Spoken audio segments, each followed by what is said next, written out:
আসসালামাইকুম। ওয়ালাইকুম আসসালাম। ভালো আছেন ভাই? আলহামদুলিল্লাহ, আপনি কেমন আছেন? হ্যাঁ আলহামদুলিল্লাহ খুব ভালো আছি ভাই। যাক, ভালো থাকলে ভালো। কি নাম জানো ভাই? আমার নাম মোহাম্মদ আব্দুর রহমান। আব্দুর রহমান। বাপের নাম? মৃত ইউসুফ আলী মন্ডল। ইসুফ আলী মন্ডল। গ্রাম? খেজুরতলা। খেজুরতলা। আমরা যে জায়গায় দাঁড়িয়ে কথা বলছি ভাই, এই জায়গাটার নাম কি? এটা হলো কালোপোলের সীমানা, কালোপোলের বাজারের নিকট। বাজারের নিকট। নিকট। যাই হোক, আমরা তো একটু মাঠ, এটা মাঠ না ভাই? হ্যাঁ, মাঠ। যাই হোক, আমরা তো এখন ভুট্টা জমিতে দাঁড়িয়ে কথা বলছি ভাই। হ্যাঁ, কি ভুট্টা এটা? হ্যাঁ। কি ভুট্টা এটা?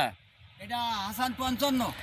হাসান 55। আপনি তো এই এলাকায় দিয়েছেন নাকি? হ্যাঁ, হ্যাঁ। তাহলে এই ভুট্টা তো আপনার নিজের নাকি? নিজের এটা। নিজের। নিজের। তো কি মনে হচ্ছে যে ভাই আপনার ভুট্টার মোসা টোসা দেখে কি মনে হচ্ছে?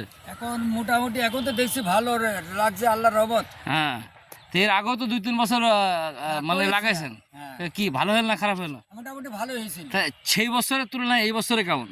এবছরে এখন তো দেখা যাচ্ছে ভালোই। এখন ভালো? হ্যাঁ। তো অন্যান্য বছর থেকে কি ফলন বেশি হবে না কম হবে? ফলন তো বেশি হওয়ার কথা। বেশি হওয়ার কথা। যাক, ধন্যবাদ ভাইকে। আমরা এই কথা বলে শেষ করছি। তবে একটু শুনি যে দেখবো ভাই। হ্যাঁ, হ্যাঁ। মুসা এখনো তো পরিপূর্ণ শেষ হয়নি নাকি? হ্যাঁ, না। আচ্ছা, গাছের শিকড় আছে কিনা ভাই একটু দেখেন তো, গাছের নিচে নিচে একটু হাত দিয়ে। হ্যাঁ, হ্যাঁ হ্যাঁ হ্যাঁ, আছে শিকড় আছে? মানে কেমন শিকড়? শিকড় বেশ ভালোই আছে। ভালোই আছে না ভাই? হ্যাঁ। তো যাই হোক, আমি আপনার মাথার উপর দিয়ে যে মোচাটা দেখলাম, মোচা খুবই সুন্দর। ধন্যবাদ ভাই। কি আসসালামু আলাইকুম।